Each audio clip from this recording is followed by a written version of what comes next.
दोस्तों, संयुक्त राष्ट्र में इजरायल और फिलिस्तीन में हो रहे युद्ध को रोकने के लिए अब बड़े कदम उठाने शुरू किए जा चुके हैं। लेकिन जैसा कि सभी को उम्मीद था, अमेरिका ने बिल्कुल उसी तरह से सामने आते हुए सभी मुस्लिम देशों के अरमानों पर पानी फेर दिया।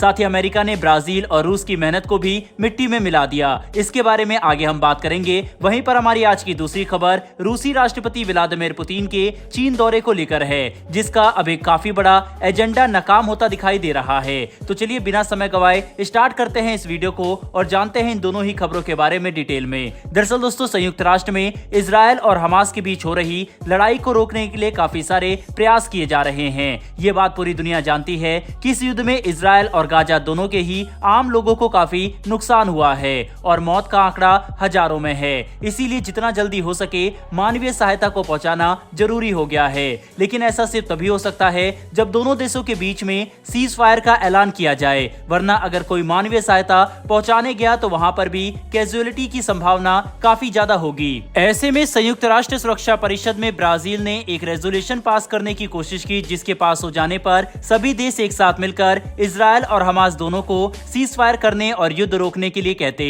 लेकिन अमेरिका ने बिल्कुल संभावित तरह से इस प्रस्ताव पर वीटो कर दिया। और इस पर बात करते हुए संयुक्त राष्ट्र में अमेरिका की एम्बेसडर ने कहा कि अमेरिका ग्राउंड लेवल पर लोगों की मदद करने की कोशिश कर रहा है और हम डिप्लोमेसी को समझते हैं, इसीलिए आम जनता की मदद के लिए जमीन पर एक्शन लेना जरूरी है और ये बात सभी को सही तरह से समझ में आनी चाहिए। अमेरिका का कहना है कि इस तरह के रेजोल्यूशन पास करके हम कोई हल नहीं निकालेंगे, लेकिन अगर हमें युद्ध को रोकना है तो इजरायल और हमास के बीच जाकर ही ऐसा किया जा सकता है, जो अमेरिका करने की कोशिश कर रहा है। कुछ समय पहले अमेरिकी राष्ट्रपति के दौरे के समय ही अमेरिका, इजरायल और इजिप्ट के बीच हुई बातचीत से कुछ घंटे का सीजफायर तय किया गया था, जिसके दौरान मानवीय सहायता पहुंचाई जा सकती थी और कुछ घंटे के लिए बॉर्डर क्रॉसिंग को भी खोला गया। ऐसे में हम कह सकते हैं कि अमेरिका इजरायल और फिलिस्तीन के बीच बातचीत करने में सही तरह से मध्यस्थता कर रहा है। इसके अलावा रूस की तरफ से भी सोमवार को ऐसा ही एक प्रस्ताव लाया गया था, जिसमें उन्होंने इजरायल और फिलिस्तीन के बीच युद्ध को रोकने समेत मानवीय सहायता पहुंचाने के लिए सभी देशों के समर्थन की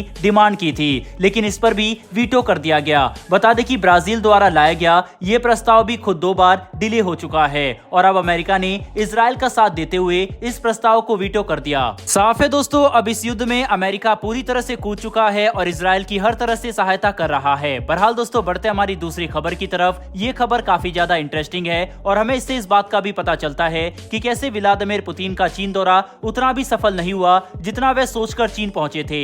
हम सभी को पता है, बेल्ट एंड रोड परियोजना का इस्तेमाल करके चीन दुनिया भर के देशों को विकास के नाम पर ठग रहा है और बस अपने सैन्य अड्डे बनाने के लिए इन देशों को आर्थिक तौर पर कमजोर करता है, ताकि चाइना यहां मौजूद संसाधन का इस्तेमाल कर सके। लेकिन सब कुछ पता होने के बावजूद पैसों के लालच में कई देश चीन पहुंचे।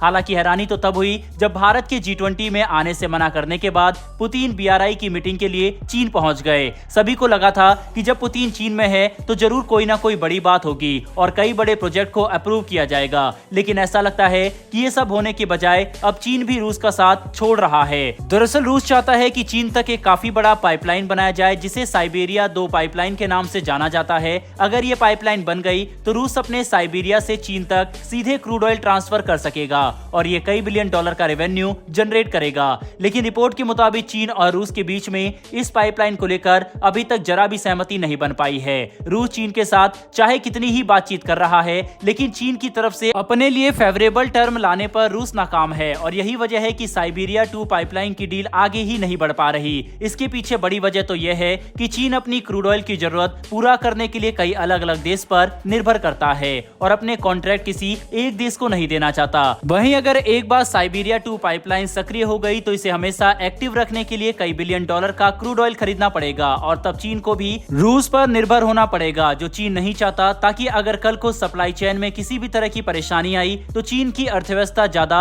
हिट नहीं होगी। यही वजह है कि खुद पुतिन के चीन जाने के बावजूद चीन रूस के साथ साइबेरिया 2 पाइपलाइन को लेकर सहमति नहीं बना पाया है। और अब ये देखना काफी इंटरेस्टिंग हो गया है कि क्या इस विजिट के बाद चीन से खाली हाथ लौटने पर रूस और चीन के संबंधों में गिरावट आएगी या फिर नहीं। इस पर आपकी क्या राय है, कमेंट बॉक्स में लिखकर जरूर बताइएगा। साथ ही हमारी आने वाली डेली ऐसी वीडियो के लिए चैनल को सब्सक्राइब कर बेल नोटिफिकेशन अवश्य दबा लें। फिर मिलेंगे ऐसी एक नई वीडियो के साथ। धन्यवाद। जय हिंद।